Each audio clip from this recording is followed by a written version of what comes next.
వాస్తవానికి జరిగిన దానిపైన ముఖ్యమంత్రి గారే చర్య తీసుకోవాలి.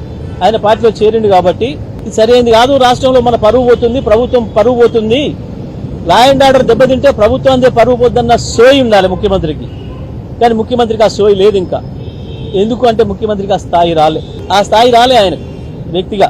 ఆ పోస్టుకు ఉండే గౌరవం ఏంది, దాంట్లో ఉన్నప్పుడు ఎట్లా మాట్లాడాలి, ఎట్లా ప్రవర్తించాలన్న ఆలోచన రావట్లేదు. ఇంకా వేదిక ఏందో, సందర్భం ఏందో కూడా సోయి ఉండట్లేదు.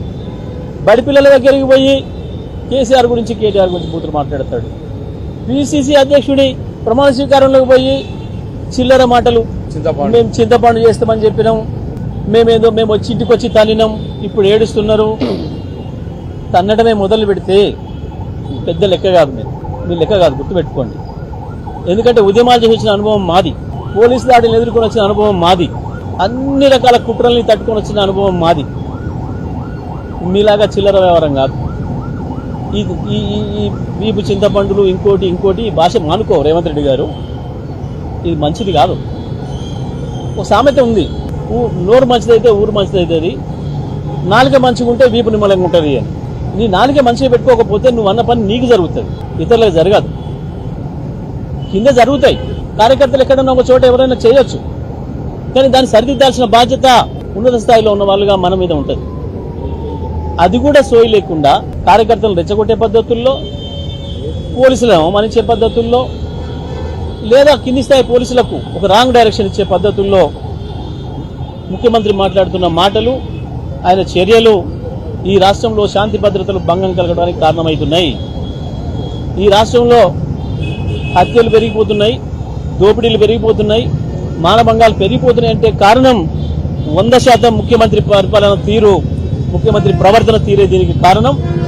కాబట్టి ఇప్పటికైనా ముఖ్యమంత్రి గారు మీ మాట మార్చుకోవాలి, మీ ప్రవర్తన మార్చుకోవాలి. మీరు పోలీసు గౌరవాన్ని తగ్గించుకునే పని చేస్తే, పోలీస్ డిపార్ట్మెంట్ పైన ప్రజలకు ఒకసారి విశ్వాసం పోతే ఇంకా ఎవరు కూడా లా అండ్ ఆర్డర్ కంట్రోల్ చేయలేరు. ఇది గుర్తుపెట్టుకోవాలి. మేము డీజీపీ గారు కూడా అది విజ్ఞప్తి చేసినాం. మళ్ళీ కూడా పత్రికాముఖం కూడా చెప్తా ఉన్నాం, మీ పోలీస్ డిపార్ట్మెంట్ యొక్క గౌరవాన్ని కాపాడే ప్రయత్నం చేయండి. మాకేం కాదు, మేము ఎదుర్కొంటాం. ఈ చిల్లర దాడులు మమ్మల్ని ఏం చేయలేవు, ఇవి మమ్మల్ని ఏం భయపెట్టేయలేవు.